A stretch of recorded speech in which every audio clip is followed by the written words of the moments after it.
Hello there, my zealots. This is Joshua coming at you today. I have a request from a friend of mine named Phillippe B. I'm not going to even try to pronounce your last name because I'll mess it up.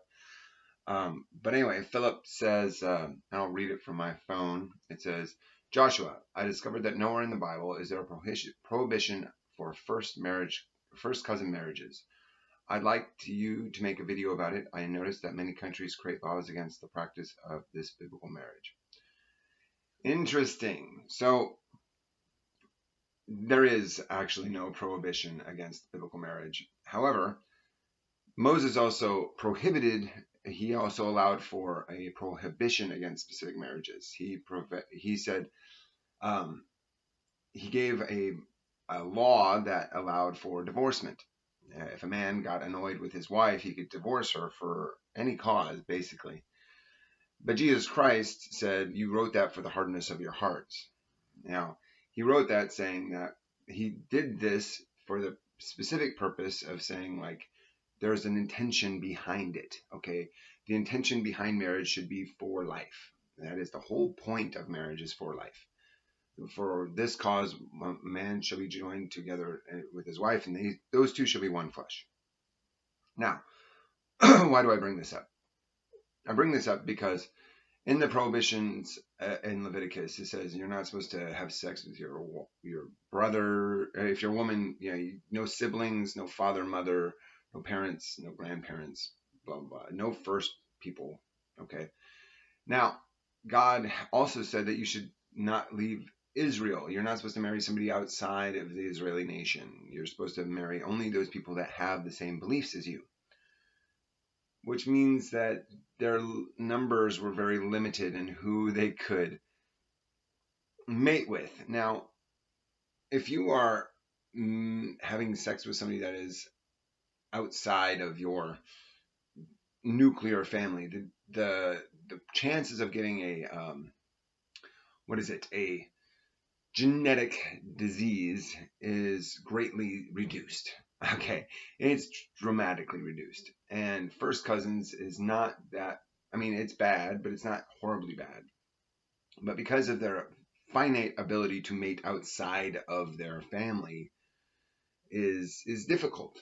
So let me propose this. Truth cannot contradict truth, right? Okay, scientific truths are also true. And I believe if there was a greater population, God would have disallowed marriages between cousins.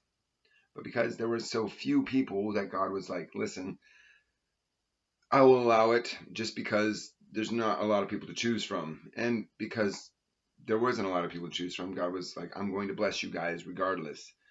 However, I would say that if there were the amount of people that we have today, God would disallow it. Because in that respect, the heart, the intention behind that law is that you want to get as much genetic diversity as humanly possible. Remember, there are greater commandments and there are lesser commandments. Okay, the greater commandments you're supposed to love. The greatest commandment is love God with all your heart, soul, mind, and strength, and love thy neighbor as thyself. Upon these commandments hang all the law. The commandments that prohibit incest are there because you love your neighbor as you love yourself. However, there is this allowance for first cousins. I would suggest, and obviously there is no biblical prohibition against it, that if you are going to commit incest, this is the best way to go. But because we have so many other options available to us, that you go outside of that.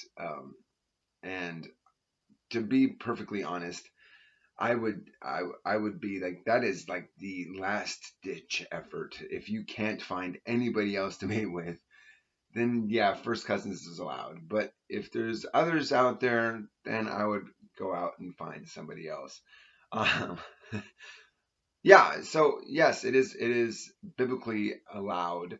However, I would say that there are far many other options available to you, and I would seek those out first and leave your cousins as a last ditch effort.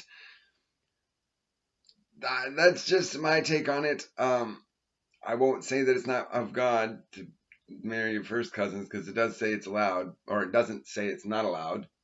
And I wouldn't condemn somebody if they did it, but I would recommend you don't do it over and over and over and over and over again. Like, because I'm going to marry my cousin, and then my child marries his cousin, and then that child marries her cousin, and because then that gets really bad really quick.